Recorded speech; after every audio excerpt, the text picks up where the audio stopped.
to how to make films and influence people. Hey everybody, and welcome to How to Make Films and Influence People with Peter and Andrew, where we talk about our own approach to screenwriting and filmmaking, discuss great works of cinema, and blasphemously imagine how they could be remade. This week we'll be talking about Fight Club, giving an update on our current screenplay and film projects. But first of all, I'm Peter, successful filmmaker, film professor, and screenwriter. This is Andrew. Screenwriter, filmmaker, but not the founder of a secret club no one can talk about. That's all I can say. All right. I was in LA for a film festival, which was I played at a bunch of film festivals, but this was very cool. It was at the Los Angeles Theater is where the films were screened, which if you go to a regular multiplex, it's kind of an experience. A lot of film festivals will be, sometimes they'll rent out a regular movie theater. Sometimes they'll be like in a school auditorium or a library, even like, it's not even necessarily connected to how big a deal the film festival is. Like Sundance for years, they would have some screenings in like an actual theater, but there would be a big location, which was the library in Park City and lots of different places. But this film festival was in, the Los Angeles Theater, which is this grand theater. Like, I've never seen anything like it before. It was built in 1931 specifically to premiere City Lights by Charlie Chaplin. Like, he helped fund or get it made so that it would be like the perfect place to premiere his film. And it's just like grand, classic Hollywood. If anyone has seen the music video for The Fate of Ophelia by Taylor Swift, it's taking place in a theater. That's this theater. And so they don't normally, they don't show movies regularly. It's mostly used as a filming location now. But this film festival was held there. And it was a very cool event, very well attended, hundreds of people. And an LA film festival is a little different than many other film festivals. Both good and bad. Like good, it's like, there are a lot of actual filmmakers, actual studio people coming into this. But also, a lot of people are just there because they worked on one of the other films. Like, they're not there to enjoy all the films. They're there just to, cheerlead their project or whatever. But it was a very cool environment. Got to meet a lot of people. And then I won Best Director, which was nice. Wow. So that was cool. And then, especially with the LA crowd, everyone then wants to talk to you, which is cool. Oh, they did? They came up to you afterwards? Well, that's nice. People were perfectly nice before, but once I won, then everybody wanted to talk to me. Like, wait, he's the Best Director? Okay, hold on a second. Suddenly we're re-gauging how much we want to talk to you. Yeah. You didn't look like a Best Director. Now that I know you are, I'm interested in being your friend. Met a lot of people, and it was pretty cool. I'm not based in LA, and it is one of those networking things where it's like, I don't know how much. I think some of the other filmmaker people that I met might be able to keep up a good connection with them. And that was nice because it was a really good film festival in terms of the other films there were really impressive. Sometimes you get a mixed bag at festivals, but this was a really good selection of films. So I have a lot of respect for all the other filmmakers there. Some of the, just actors and whatnot that are introducing themselves, I'm not sure that will come to much on either side of that, but it's still nice to have those little conversations. Oh yeah. So what was your film about? It's a very dark, it's a short film, very dark psychological thriller, all in sign language with an all deaf cast, and it's played at a bunch of film festivals before, so this is sort of might be the last one it plays at, but it was a pretty nice one to go out on if it is. And can people watch it anywhere? Yeah, if you go to millstonethemovie.com, the film is called Millstone, and if you go to millstonethemovie.com, it's available. It's available there. So it's not freely streaming right now, but you can rent it or whatever there, and in the future it'll probably be available somewhere. But as it's still going out to festivals, it's a little bit of a paywall. But if people are interested in seeing it, that's the place to go. Nice. Congratulations, Best Director. Well, thank you. We have a question from Teresa writing in. And this is a really interesting question. She wanted to know, let me see, just paraphrasing a little bit, but she asks, when I come up with a good idea, I then look up online and find that like other films already exist that have a similar idea or have a similar sort of storyline. How do you know when a story is too close to something else? How do you know, like, how do you keep your stories original? Ooh, interesting. That's a good one. My first reaction to that is, if you're writing it, then it's going to be original. It doesn't matter if the story is already taken.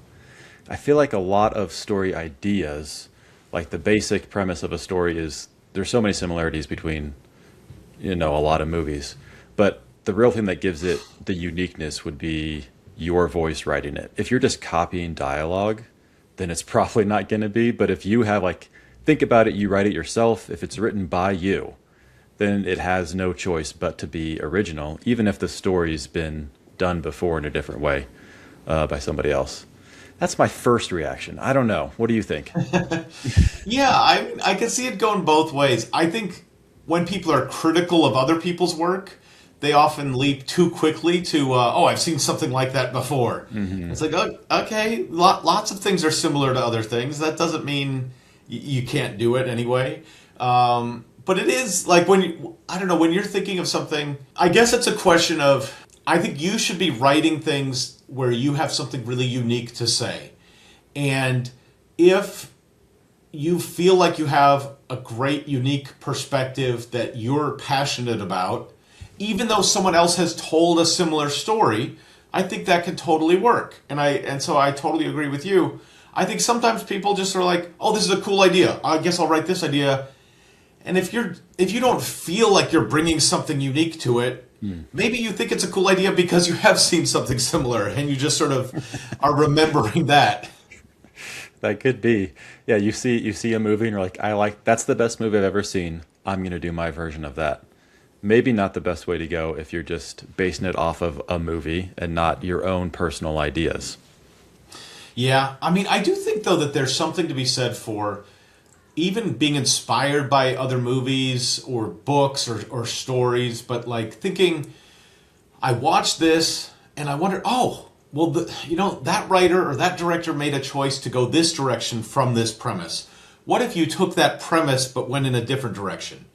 Or what if, that's an interesting situation, but what if you had a different kind of character in that situation? And I think those kind of ideas can be really interesting. And the idea of this is a bank heist and it's kind of like a bank heist movie that already exists, but what if it was this character? Or what if they made this kind of choice? And then I sort of see what happens there. I think you can make fresh and unique takes on existing stories. It's just, I think you have to be honest with yourself about, am I bringing something fresh to the table? Right. You can take the foundation of the story, like a bank heist, and you change it either by you have a unique twist or you have unique characters that change up how it's going to be played out. Because every one of those little things that you add just has to change the story even a little bit. And then those little changes can lead to something like a totally different ending or something down the road. Yeah, absolutely. I remember there was a Simpsons episode where the Germans come to buy the nuclear power plant. And it was a really funny episode back in the early days of The Simpsons. And I remember listening to the audio commentary of that.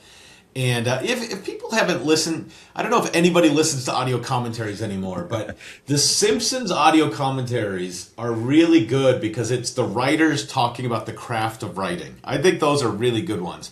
It's not like behind the scenes Hollywood gossip, and it's also not like a bunch of actors put in a room don't know what to talk about. It's like writers talking about their experience of writing. I think it's a hidden gem. But I remember watching and listening to this discussion. They were like, we'd written it and it was Japanese businessmen come to buy the nuclear power plant. And then we realized there are like 20 different movies and TV shows about, especially in like the early 90s, about Japanese businesses buying American companies. And then we just thought, well, what if we just make one change and we make it German instead of Japanese, a different Axis power, and then just by making a switch, you make it fresher. But also, you make that switch, and then you think about, okay, if it now is Germans instead of Japanese, what does that then mean in terms of how the story would play out? So it's like that.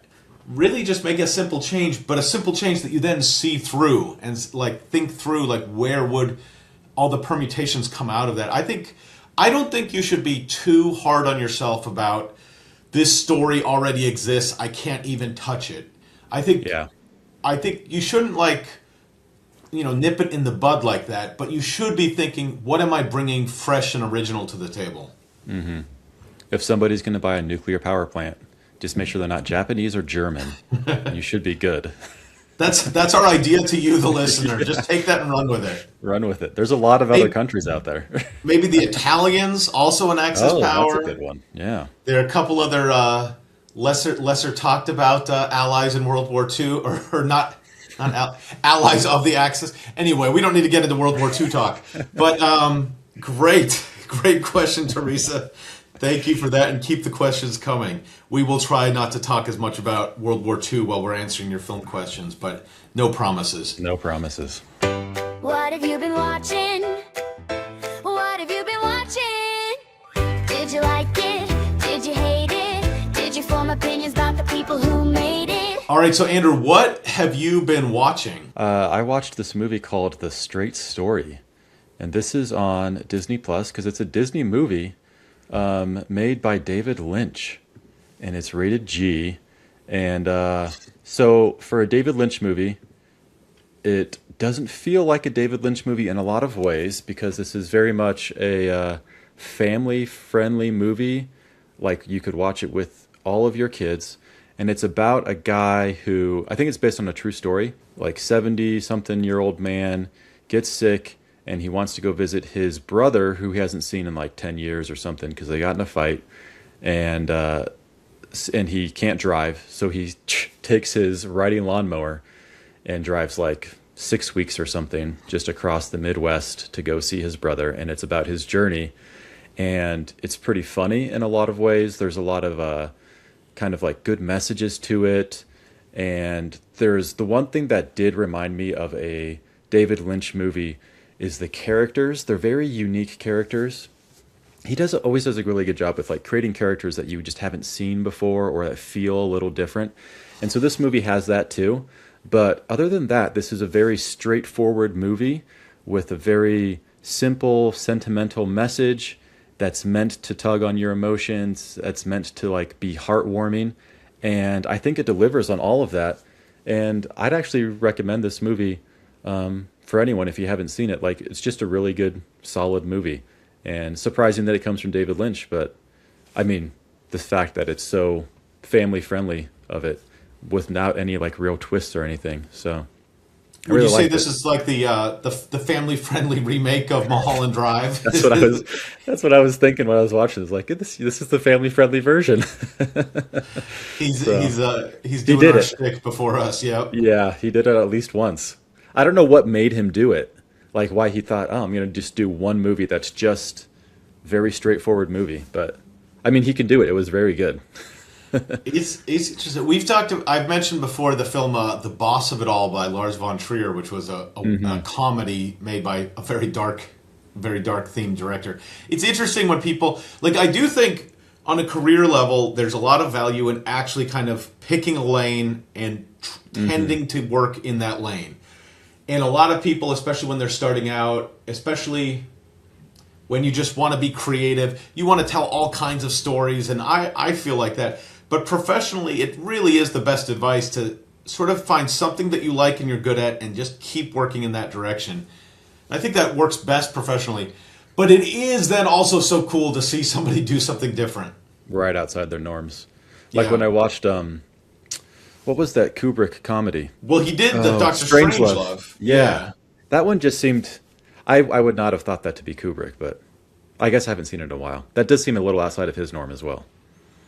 Yeah, I mean, comedy. Like a lot of the topics of the film, not so much, but the humor of it. The humor of it, sure. Like, this doesn't feel like... Yeah. I mean, it's kind of fun to see a director that does that. Yeah. Now, and I don't think we're going to be talking about Fight Club today. I don't think David Fincher has gone super dark and slightly less dark. Slightly less dark. Has he I done don't think comedic? I don't really think so. You could argue that Social Network is a comedy of sorts, maybe. I mean, there can be humor in all sorts of things, But it's not a comedy, yeah. I'd say The Social Network is about as dark. I mean, I feel like Social Network is a very David Fincherian biopic kind of. It's just, I know, and there's just no exceptions for him, huh? That I can think of. No, but one day I can't wait to see It's him coming do out a soon. remake of Elf. It's him and Will Ferrell, and they're doing Elf too. That's Like, right. Everybody wanted this. That's right. Well, I watched a few good films this week. Catching up with, I saw Secret Agent, which had gotten a lot of buzz around the awards last year. A Brazilian film that's really good. But I saw a film called There by Andrew Bujalski. I think he's American, so I'll say Bujalski. If he is Polish, he'd probably pronounce it differently or something else. But I think he's an American. He made a film called Computer Chess a number of years ago, which was this very interesting, like black and white, but not just like black and white, like shot on very cheap quality old cameras, like just looked like a very old lo-fi movie about a computer chess convention in the 80s. But There is another, it's an interesting story. It's kind of like there's an improv style called Laurent where, but it's like you have like one character has a scene with another character, and then we sort of daisy chain like that second character that has a scene with a third character, and that character has so you keep going around like that. So this is kind of like that, where we basically see two character scenes, and then one of those characters will carry on into the next scene. And it's not as much a clear narrative throughout the whole film, but it's a lot of different situations sort of in modern life. And some things, recur or come back, but it's just a lot of these different relationships and a lot of different situations that people find themselves in. I think it's interesting because one person will be, for instance, like the sponsor, like she's the like addictions, like recovery sponsor to a character in one scene, and then she's the like vindictive mom in another scene. Same character, but it's just we're seeing them in a different interaction with a different kind of person. It's it's the same character, not an actor playing a different character. Right. Well, it's like if we have Brad Pitt as Tyler Durden, and we see him having one scene with one character and then another scene with a different character, but we're focusing on him being this kind of guy in this relationship and this kind of guy in that relationship. And so we're seeing the different facets. Just different sides of the same character. Yeah. But it's kind of jarring to see it just switch so suddenly. Yeah, jarring, but also really interesting. And it's like, we see a guy who's the lawyer to a person. So in one scene, he's like the voice of reason, being the lawyer. And then we see him talking to his own like father or grandfather, and he's the one sort of in need of help. And so it's looking at these relationships. It's really interesting, but also on just a formal level, it's shot so each character is shot independently, and then the scenes are cut together. So it's like one person will be on the right side of the screen, one person will be on the left, not like split screen, but we'll be cutting from one character as if you were just in a scene with the two people in the same room, but in fact they shot the actors separately. Oh, interesting. So like one actor was shot at one time, and then the other actor was shot at a different time, and you don't necessarily know that when you're watching the scene because they're both in the same space. But I think a little bit, I think this was made during like pandemic restrictions, so there was a little bit of that, but then it also just gives this kind of like the characters are supposed to be in the same space, but it creates just this layer of remove and this layer of separation that kind of subtly seeps in. Even though as you're watching it, if you don't know that, you might not pay attention to it. I think it's still like in film, you often set up a shot where it's like an over-the-shoulder shot. We're seeing a little piece of one character while we're looking at the other character. You never have that here. And I think it's interesting that, like, oh, that actually does do something to make us feel like they're connected in the scene. And when you have zero of that, and they're completely isolated in the shot, it actually creates a little bit more isolation of the characters. So there's never two characters in the shot at the same time. There, you can think of. I don't think so. I mean, not the main character. I think it's all just one person at a time. Maybe there's some other people in the background, but like the two main characters of the scene are always separate from each other. That seems like it'd be difficult to pull off. Like just match all the lighting the same time of day. I'm assuming it'd be different days, like just to control the environment so it looks the same. Yeah, if it's supposed to be happening at the same time. Seems like and it's one of those things where I'm not sure. Like you theoretically could do that kind of style and then make it really cheap because you can just shoot it piecemeal and like have, you don't have to have a whole big production. You could just do one person at a time. But I could also see it being way more difficult than just doing it all together. Just the little details of it that could be difficult. But very interesting film. I think on a story level, interesting film. And just thinking about all the different layers of the filmmaking process and how that affects the viewing experience. I think a really interesting one to see. Huh. Yeah, sounds cool.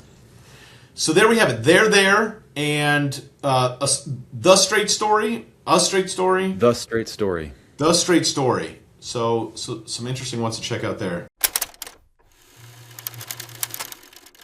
So I've been going through some things lately. What kind of things? Work stress, existential dread, the usual. But my therapist recommended something. Oh, a new medication? Dunkin' and Bliss Emotional Support Animal Cracker Ice Cream. Is that a real treatment? Vanilla ice cream with animal cracker pieces? I'd say so. What did your therapist say exactly? She said, I can't help you, but this might. Then she handed me a coupon. That doesn't sound like a licensed therapist. She's licensed to sell Dunkin' and Bliss ice cream, which is basically the same thing. Dunkin' and Bliss Emotional Support Animal Cracker Ice Cream. Cheaper than therapy. Arguably more effective. All right, so let's get into it, Andrew. Fight Club. What can you tell us about that? Fight Club, 1999, directed by David Fincher. A ticking time bomb insomniac and a slippery soap salesman channel primal male aggression into a shocking new form of therapy. Their concept catches on with underground fight clubs forming in every town until an eccentric gets in the way and ignites an out-of-control spiral toward oblivion. Fight Club is a movie that I watched on TV growing up. So it would be, I think it was on like TNT or something, and I only saw the second half of the movie the first time that I watched this. And I remember thinking, this is the coolest thing I've ever seen, because I'd never seen a movie like this before, didn't know movies could do this type of thing. And catching a twist, didn't know how this started, but there is like a twist in this movie. And I was thinking about how they just had this impact on me of like trying to figure out what this movie was and like telling people, do you know what this is? I got to figure out what this is. And by the time I watched it from the beginning, I kind of knew what the twist was. And watching it again this time, I'm thinking about how there is like the twist of this is there's this cool twist in it, but this movie has so much going for it that I feel like it doesn't matter what you know or don't know. This is just such a really engaging, entertaining movie that no matter how many times you've watched it, no matter what you may have heard or not heard about it, I think you can go into this movie and have a really fun time watching this. I really enjoyed it this time again, even though I've seen this a bunch of times. How do you find this on a repeat viewing, this type of movie? Yeah, I mean, I have different thoughts about the film now than I did when I first saw it. So I think that has, just sort of that has changed a little bit. But in terms of like how the movie, as an enjoyable movie experience, and in terms of the twist, I think it totally holds up. And I think the movie, like the twist, and to spoil the twist, Edward Norton is Kaiser Soze. And that's what it was, right? That's right. I might have missed something, but combining two movies here. But I feel like the twist, when you see it the first time, it is quite a twist, and it's like, whoa. But I don't like with The Usual Suspects. The twist has such an impact on everything that you've seen before, and it changes everything about the movie. With Fight Club, I think most of the movie is still basically the same. It just makes you look at it in a slightly different way. Yeah. Like, and so I don't think like seeing the twist ruins it, or like, oh, you can never watch it twice in the same way because once you know the twist, it's like, it's all spoiled for you. Like, I feel like the points of the movie is not really reliant on the twist itself. Right. It's a movie with a great twist that isn't built around the twist. It feels like it's built around a lot of other things. You almost don't need it. Yeah. Yeah. I think we are people who spoil. So I think we'll spoil the twist, but so it turns out that the Edward Norton character and the Brad Pitt character are in fact the same person, and that it's sort of a split personality there. I saw this movie in the theaters in Harvard Square, Cambridge, Massachusetts, when I was in high school, and there was like a long line to get into the theater, and I was leaving the theater with my friend, and we were saying, "Can you believe that he was actually Tyler Durden the whole time?" And, like, as we walked past the line of people waiting to get in. To go into the movie? Yeah. They're like, wait, what does this mean? What? So you've ruined it for people before. So I've been spoiling it since minutes after I saw it the first time in 1999. Right. So I'm not afraid of spoiling it here. But I think that it's a really interesting. I would say that it's a movie that I thought when I saw it as a teenager was so profound and like so insightful into the the current state of the world and what it is to be a man and all of these things. And now I feel like it is insightful, but it's more an indictment of that than it is like an endorsement of that. But I think that's an interesting thing to talk about too, because I think teenage boys, young men, watch this and they feel like it's encouraging it. Like, I don't think you come away from Fight Club initially and walk away saying, "Yep, that Fight Club was a bad idea. Those guys were the bad guys." I think you walk away being like, "That's the awesomest thing ever." If you don't think about it too much, just because it is so cool. I mean, the way that David Fincher films in general, it's just so much style to it. It looks visually so appealing. The characters are really cool, fun characters. I mean, you have Brad Pitt, who's just the ultimate movie star at the time as well, that there's just so much in it that if you're not paying attention to what the message is or how they're showing like the downfall of it and how like the side effects of this whole thing, you could easily walk away being like, "That was so cool, I want to do that," instead of thinking, all the way through, what are they actually saying about this? And it is based on a book, which, I don't know if you've read the book. I read the book in college, and there's a lot of similarities to it. The movie is, takes a different turn, but you can tell like the writing, the story of it is not to promote this as like a good way of using time and what you should get into. It's kind of, I wouldn't say that's what the story is trying to say. I think the book makes that clear. I did read the book, and I actually met the author Chuck Palahniuk at a book signing when he was out publicizing another book, and I had him sign my copy of Fight Club, the book, and he remarked on how the cover that the edition that I had just sort of like a some kind of interesting design on it. And he said, that's cool that you still have that edition, because every edition now has Brad Pitt on the cover." And that was an interesting, exchange. But I also think Brad Pitt alone changes Fight Club. That I think if you have a book with the Tyler Durden character, you can identify, oh, that guy's kind of bad. That guy's kind of crazy. That guy is the bad guy here. He's evil, whatever. But Brad Pitt has never looked cooler. Oh no! I mean, he is, and this is something people talk about, that like this is like women will say the Brad Pitt in Fight Club physique is the optimal male physique. This is like what men go for. It's like, it's not the Arnold Schwarzenegger. It's not the Rock. It's like the Brad Pitt in Fight Club. He's a handsome guy. He's so cool. And he's very confident in the movie. Like, I think that makes the movie version of it, even if, and there are some slight changes between the movie and the book, just in the text of it, but even if every word was literally exactly the same, I think it would come across very differently. Right. That's a good point. And it also is, watching it this time, I'm kind of like laughing at the idea of Brad Pitt saying these things about talking down about the celebrities in the movie. I'm like, well, you're the biggest celebrity in the world, right? Like it's just this juxtaposition of the character that he's playing is making fun of the person that he is in real life, and somehow like it still works in the movie. Like I think it adds a lot to the movie. You need this for this type of a story to work in the movie. I think that's part of the appeal of the movie, is him in it. If somebody else was in this, I don't know. Do you think that would have worked as well without Brad Pitt? Like, could you have somebody else do that? I think it could have worked as a movie, but I think, and I was thinking about this as I was watching, like if you didn't have Brad Pitt, I think it would be a cool underground kind of movie. I don't think it would have been as big a hit.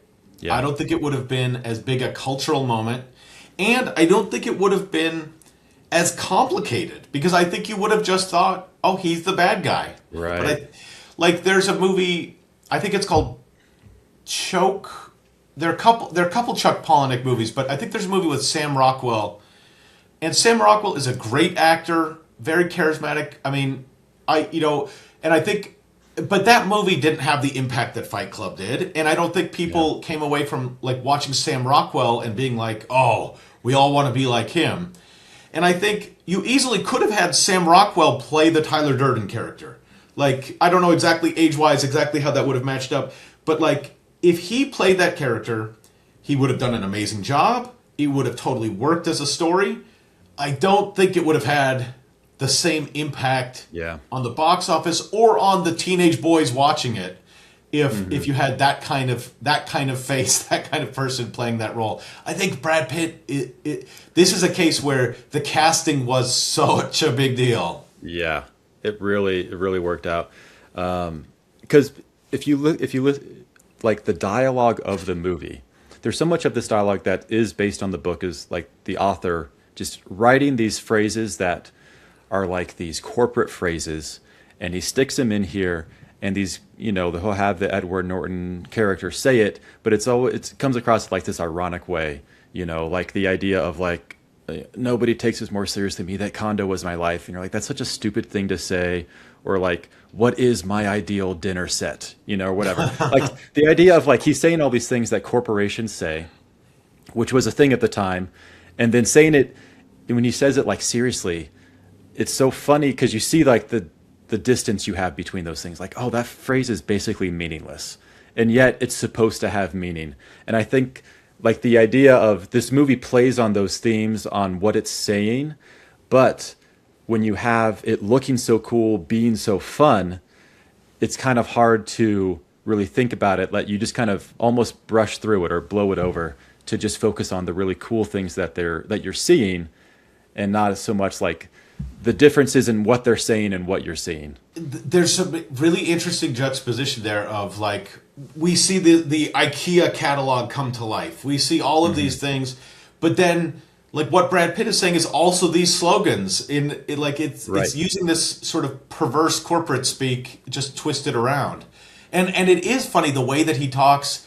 It's in those kind of, oh, if our father is our image of God and our father abandoned us, what does that say about God? It's like, oh, yeah. Did a marketing team come up with that? Well, like, I don't know what they're marketing, but yeah, that's that kind of slogan. Yeah, they're taking all the slogans that you used to hear and just turning it around to be fun slogans, but it's still just a slogan. And essentially, you are watching a blockbuster movie made by a corporation at the end of the day that's trying to sell you something while talking about how dumb it is that corporations try to sell you things. So there is the irony there as well. I mean, there's definitely the irony there if you look at it as a movie that is trying to make money. But even if you just look within the world of Fight Club, I think there's something interesting about, like, if you're saying Tyler Durden as cult leader, this as like example of people, trust people who are frustrated with the system, who are turning then to a leader who is going to promise them a way out, or a system of thought that is going to promise them a way out of the problems with the current system. And I think that is what happens again and again in society is you identify real problems and then you come up with a solution that isn't necessarily any better, maybe worse, but you get a lot of credit for identifying real problems, and then people who feel like they're suffering from those problems then look to you to solve them. Yep. But then you're taking on the same role as the thing you're criticizing. It's a tricky, but it is like, I think the movie succeeds, and I think it points out a real phenomenon of the Project Mayhem, the Fight Club, the Tyler Durden kind of ethos. They're pointing out real problems with society. Right. I mean, this sort of corporate culture, this mass consumerism, this loss of self, this idea of, they stop the guy in the gas station and, he's not living a life, and they threaten to kill him if he doesn't become a veterinarian. Right. And it's like, that's just so absurd, but there's also a point that, like, yeah, you're just wasting your life instead of accomplishing anything. It's taking like these real critiques of life, but then going to the extreme with it. It's going to the extreme with it, and it's saying, I mean, I think that there are a lot of things where it's easy to point out problems, but then often when you come up with a solution, that solution isn't necessarily an improvement. And right. I mean, I don't want to then say, well, the answer is to just do nothing, but I think that there's I also don't have a solution, I guess, for what to do instead of joining Fight Club. But I would be wary of the Fight Club type situations where, like, they're preying on your, what you identify as real problems. They then promise a solution that's going to fix all of them. That's something that I would be wary of. Right. And the movie does feel very much, the themes of this movie seem very rooted in the 90s or the late 90s, that this idea of, you have these people that have good jobs, paying jobs, they can buy all this stuff, but they're still empty inside. And that was a very common thing at the time, this consumerism, over-consumerism, that you work for the man and you really just give away your life and all your identity to these corporations. And in return, they give you money. And I feel like that just being said in that time, if you didn't live through that time, it might be hard to understand that was something that people were really going through at the time. I was thinking of, like, when we watched The Graduate, how it seems to hit on these themes of the 60s, and having not lived at that time, it seems so foreign to me that would be what they're struggling with, but that really was just the time. That's what people, that was the culture. And I was thinking modern day, like Parasite is hitting on these themes of this huge wealth gap and this inequality there. And it just hits at a time in society where everybody's thinking about these things, and it's a really cool movie on top of it, to where it just kind of catapults it into this stratosphere of, like, oh, this is so big, everybody has to see this, and it just resonates throughout the culture. I feel like Fight Club kind of did that on that level, like you were saying, where it just hits on the culture of the time and what people were thinking. Yeah, I mean, and I think, gross overgeneralization, but you get, like, mid to late 80s, you get this kind of, like, yuppie, like, material girl, like commercialism. Then early 90s, there's a recession. There's this sort of, like, grunge movement that's in part a reaction to the recession. In part, it's a reaction to, like, the overreaches of the yuppie era. And then you have the late 90s, which is when Fight Club comes out, mid to late 90s. And then in the 2000s, you've got the dot-com bubble, which this is still sort of part of the dot-com era. But then we have the great financial crisis and the, Big Short time and everything. And I think everything changes after that. And I think a lot of people who are alive now, especially younger people, but not even that young anymore, have been defined by the devastation, the financial sort of world that came in the wake of the '07, '08, Big Short. It's not The Big Short, but what's depicted in the movie The Big Short. The Big Short, yeah. The great financial crisis, whatever. But like the Iraq and Afghanistan wars and whatnot, all of that has shaped, and September 11th, all of that has shaped this century. But in the 90s, there were these boom years and the Cold War was over, the economy was booming, and like it was a common thing that people said, like as a criticism of young people, like older people would say, we need a war. Mm-hmm. We've been too long without a war. The young people don't know what's important. And I don't think war is ever a good thing. War, I think that's a terrible thing to say. We don't need a war.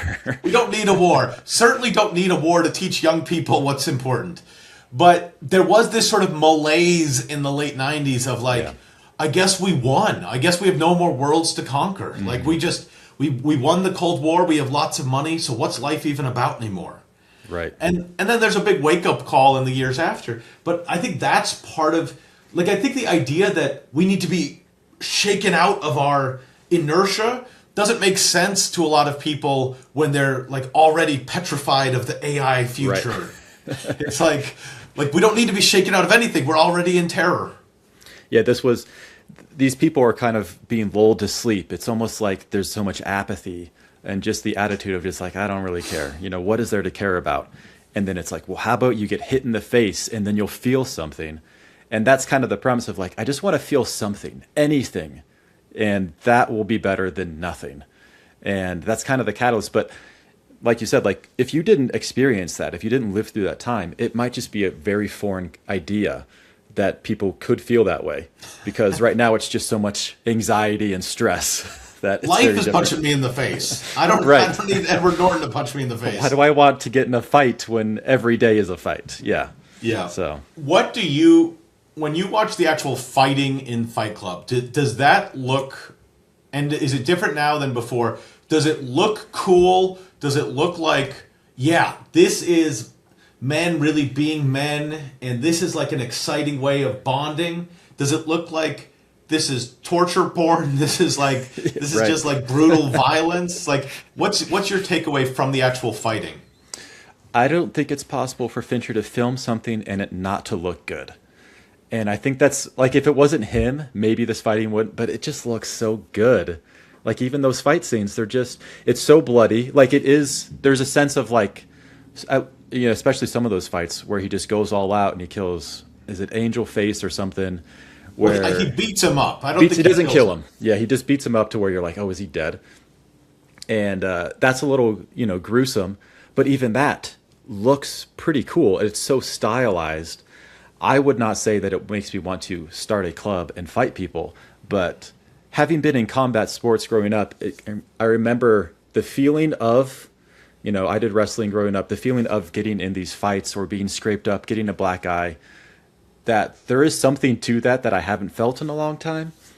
And you're oh yeah, I remember that. There's something to that, the feeling of that, of fighting another man. But it does not make me want to go and start a fight club. I don't know. Yeah, I also, we've talked about before, I also, come from a wrestling background, and it's I do think that I think that there is a value in that kind of physical confrontation, physical contest. I think there is a value, and I think part of our animal / humanity is I think there's a problem when we can't give hugs to people, and I think there's a problem when we can't wrestle with people. I think that we're supposed to be a little more physical than maybe modern society it encourages us to be. Yeah. And I think this is also playing on that idea that we live in a society of an IKEA society, and don't you want to have a society or don't you want to have a place where you could physically connect with people? It's interesting, there is a whole sexual component of the movie with Marla, but the movie is interested in the physical world mostly in a non-sexual, that is not the main point of the movie at all. Yeah. And I think usually we think of movies thinking of like physical connection as being a sexual connection.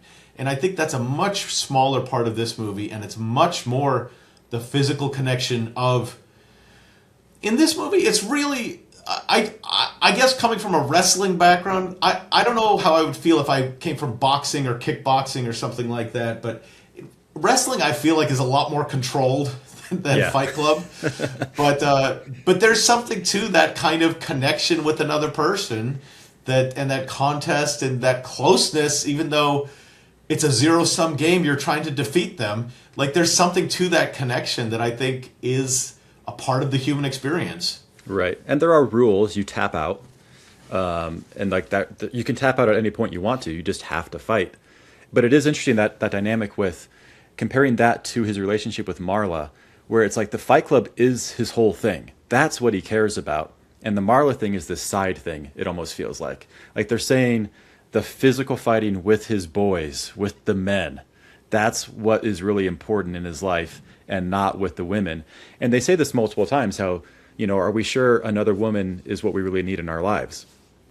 That's said as kind of like between the Edward Norton and Brad Pitt character just thinking, and, you know, what the movie ultimately says about that or doesn't say is up to your interpretation. But them as characters, they obviously don't see the value in having women in their lives.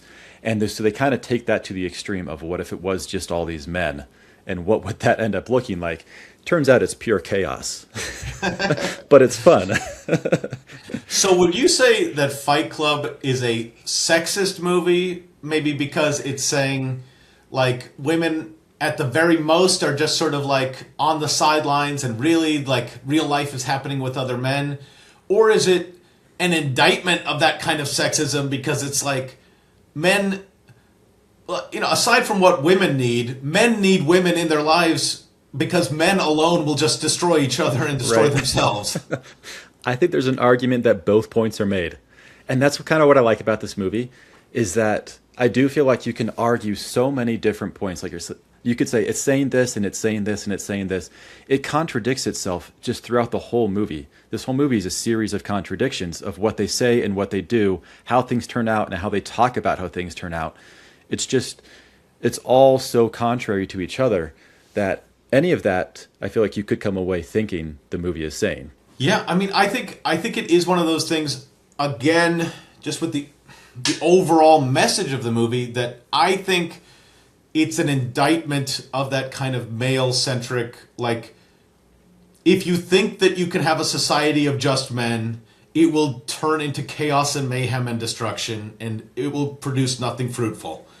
But I think it's easy to walk away from this as a teenage boy and be like, you know, all that really matters is like me and, you know, the other guys, and like women are not really a concern, or they're concerned like as a conquest or something. So I don't know. And so then I think there's a question with this movie, and it's this question too of like what's the responsibility of the artist? What's the effect of the artist? But if the film is trying to do, I mean, I don't even know if it's fair to say it's trying to do something.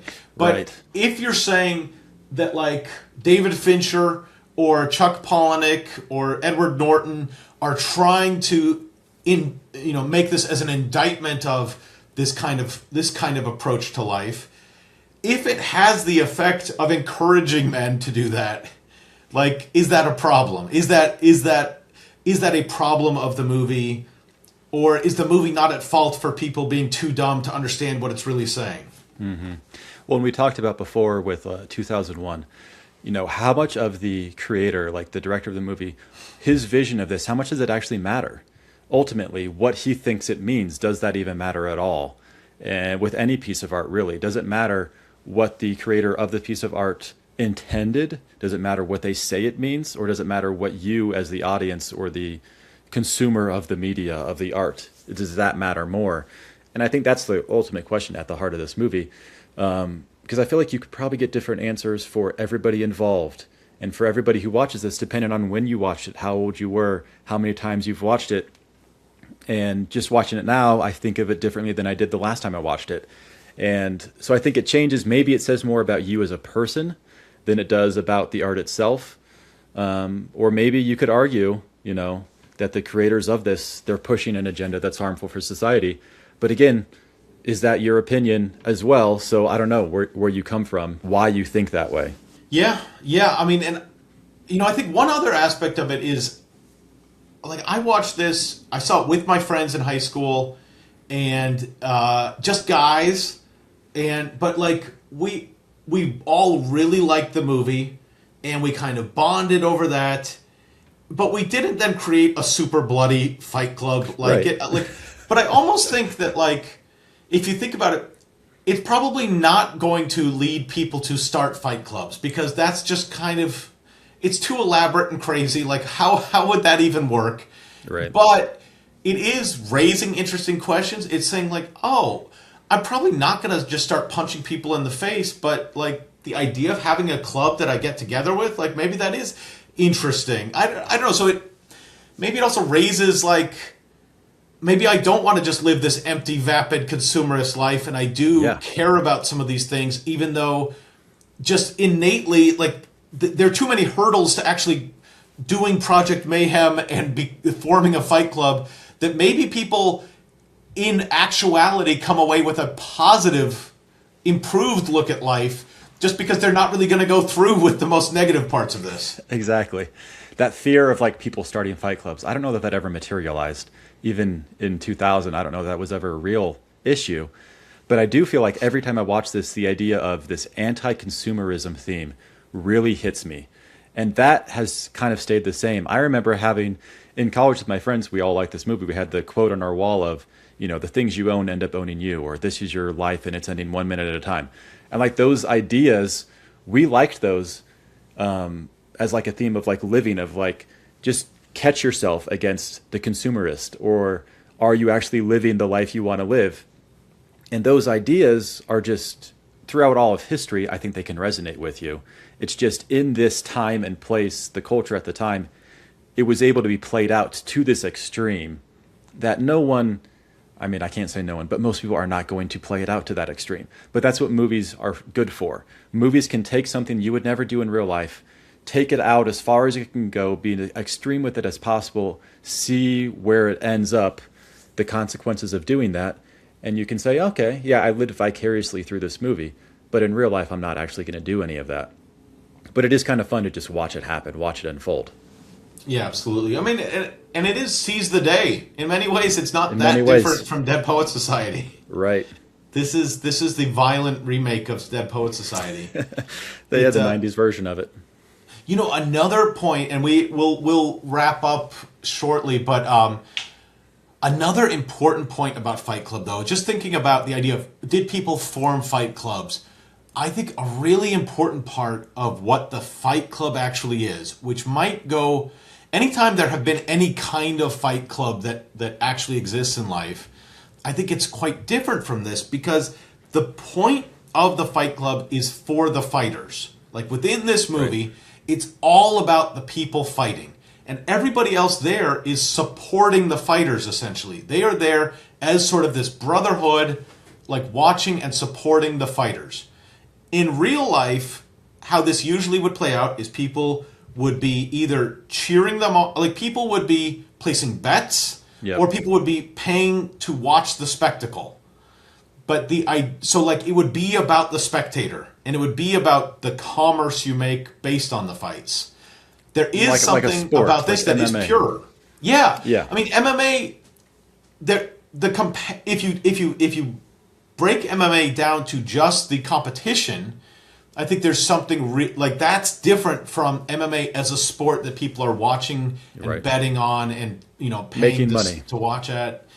And I think this is really saying the fighting itself is the point, and not the spectator side of it. Mm-hmm. You never see money exchange hands. No one ever talks about money. No one ever. They're trying to live in the dumpiest house they can find. They're trying to live for free. They all have jobs, and they're shunning the money. They're shunning all that stuff to live in a dump of a house, which is a very cool looking house. I remember thinking in college, we're like, oh, we got to live in a house like that. That'd be fun. But, like, there's a time in your life where maybe that would be fun. But the idea of that house, what it represents, of just like we're shunning all luxuries. We don't even have a TV, and we're going to live like this because we can, and because we're choosing to, just for the purity of it, just for the sake of it. There is something to that you could find in this movie as well, that I think is there. Yeah, absolutely. And I think that's another 90s thing that is harder for people to relate to now, which is like the idea of it being a virtue to not want money. Right. Like the selling out, like there was a time where this was a thing. Yeah. Yeah. Now selling out is like, if anyone will buy, I will sell out. That is the culture today. But great, Fight Club. I think so. Do you think this holds up as a great work of cinema? Is it a nice teenager movie, but it's not really a great film? How do you think it stands against the great works of cinema? I still think it is. I think this is one of Fincher's best. I think everybody in this is at the top of their game.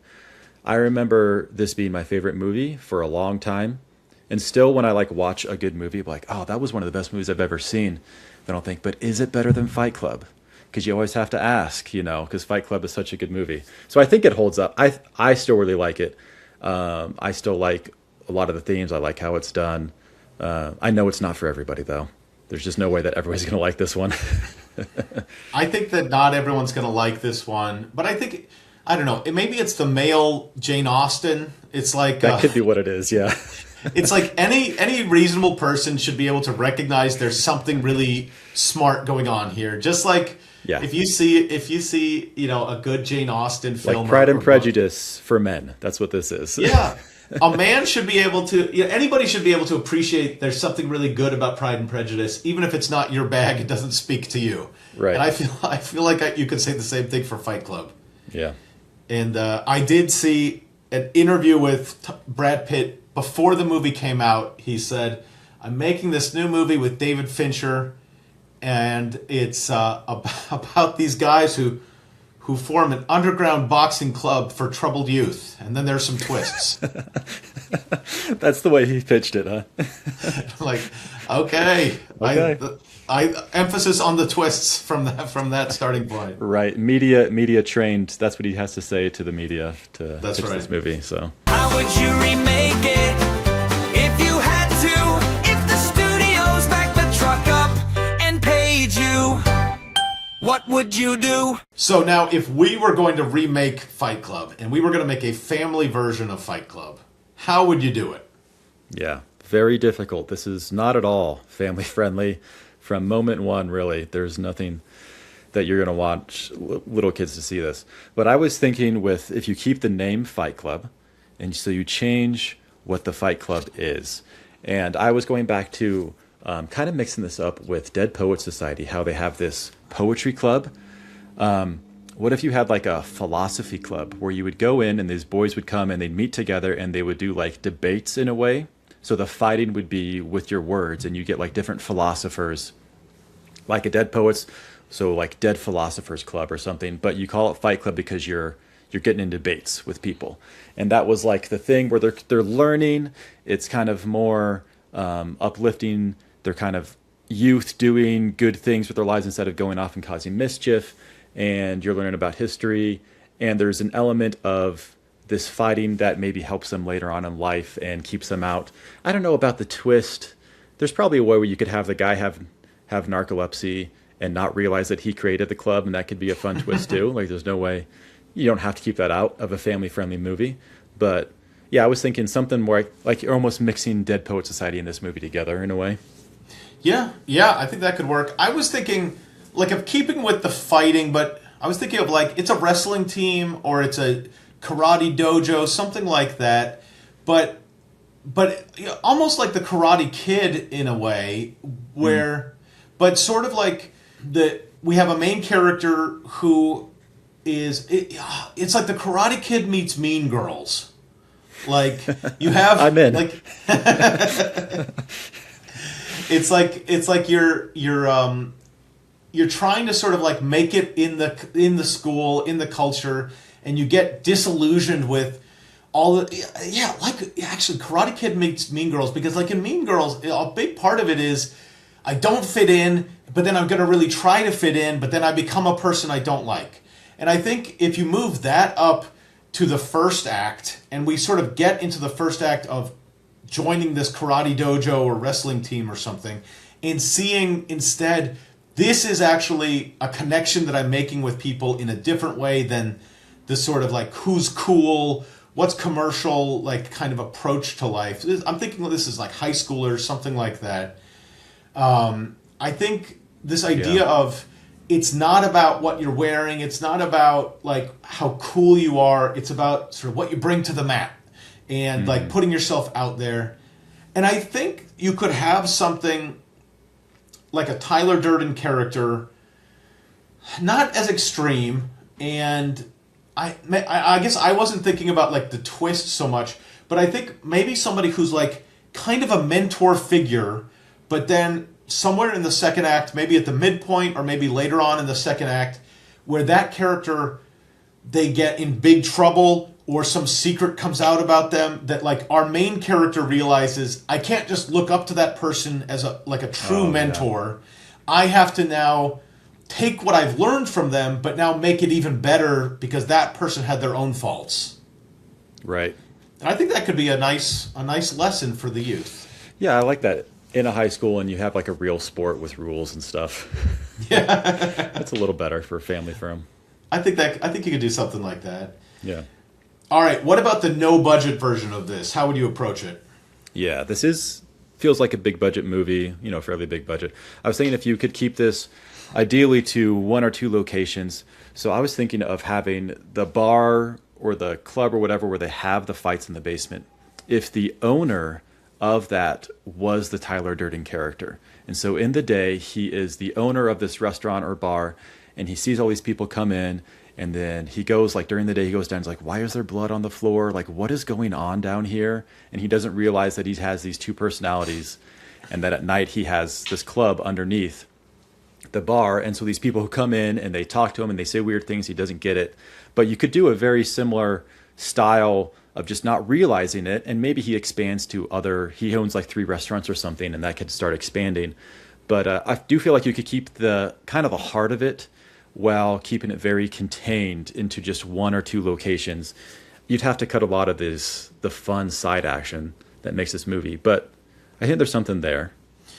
Yeah, I mean, and I guess I was thinking about this too. How much do you think Project Mayhem is an essential part of the story? Right. Like, does the film, like, is it essential that if you start Fight Club, it's going to lead to Project Mayhem? And that is part of the whole thesis of the movie. And because I was thinking also, if you do no budget and like we just stay in that cellar, we stay in the basement, right, and it's like different days, people coming in and out, somebody dies, what are we doing with the body? Like different things like that. But I guess the question is it an essential part of the story to show what this leads to? And if you just stay in that cellar, are you really missing something? Right. Because to me, it almost seems like the Project Mayhem is just kind of the end cap of this whole thing, where everything that you wanted to see has already happened. In Project Mayhem, it's just kind of a little extra. I don't think it's essential to the story. I think you could cut it out and still have, really the heart of this would still be there. Yeah, I mean, and I think it could actually be a cool. I think if you did the no budget version that then said we're going to basically stay in the basement, I think that would be not necessarily an improvement, but I think it would be interesting to say, like, this movie is called Fight Club.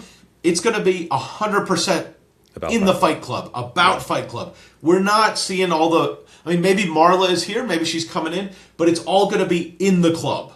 And I think that would be an interesting constraint to put on the movie, that I think exactly how much you include, what, like, are we going to be talking about things that aren't happening on screen, but that, people are talking about inside the club, or is it just going to be focused on what is happening inside this room in these moments?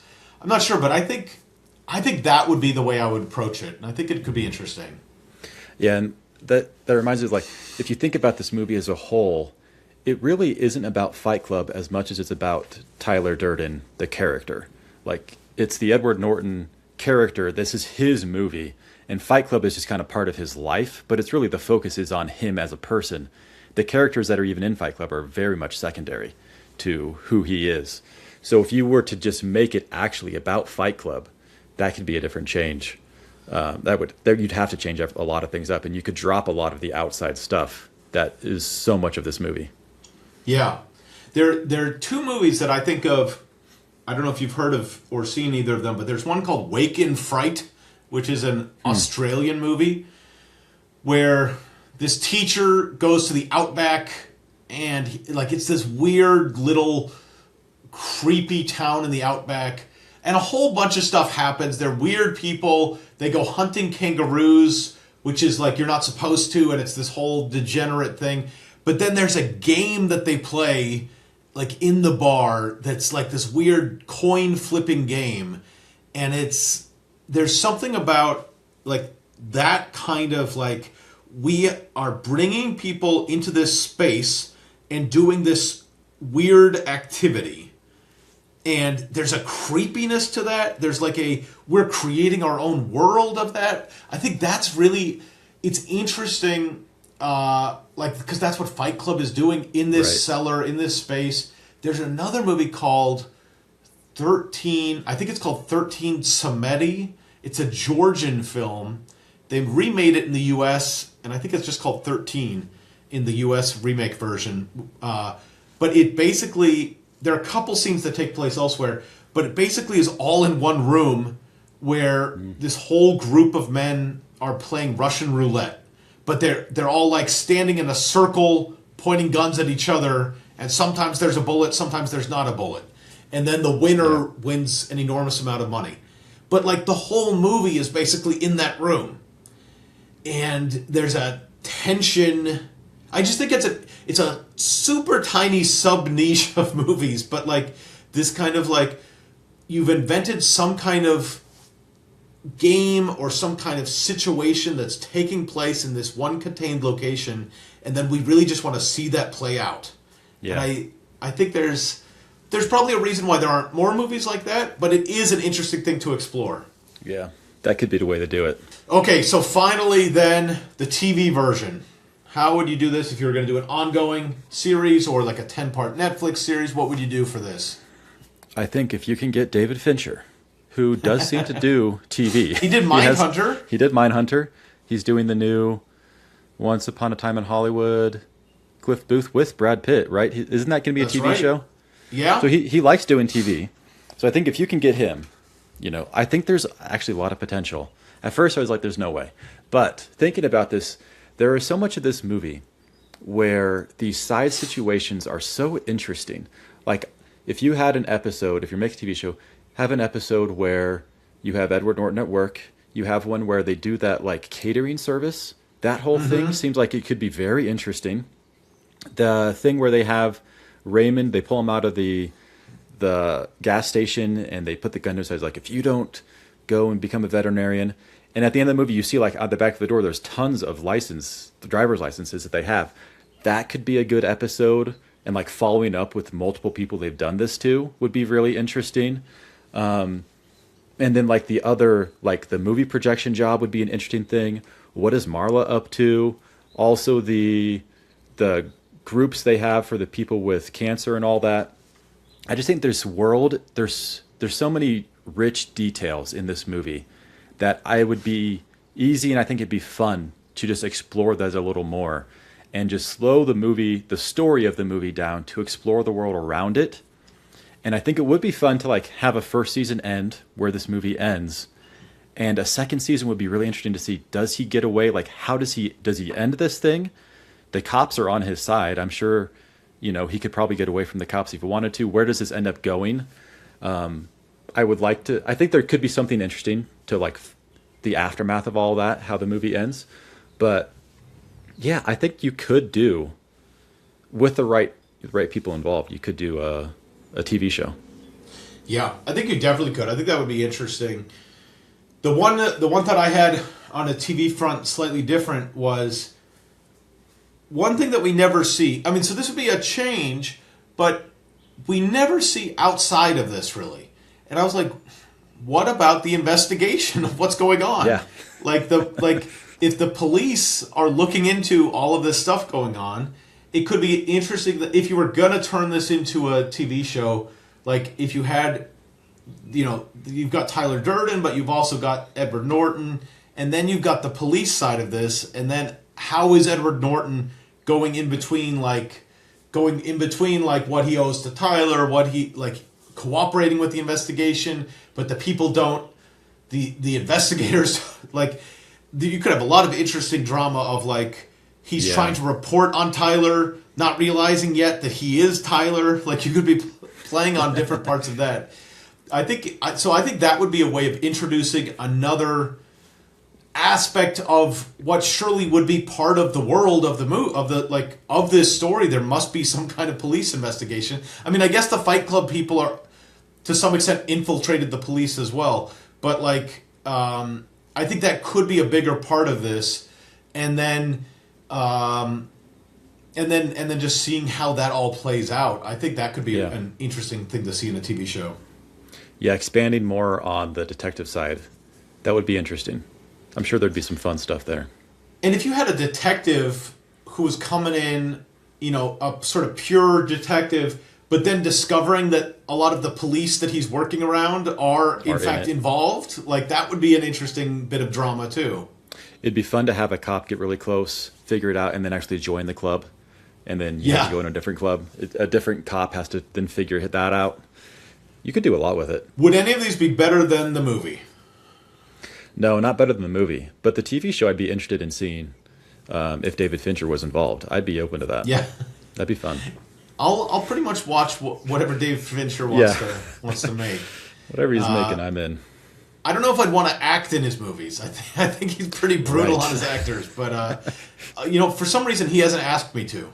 So, I mean, he heard about your Best Director award. He might be just intimidated by you at this point. That's right. That's right. I don't like that guy.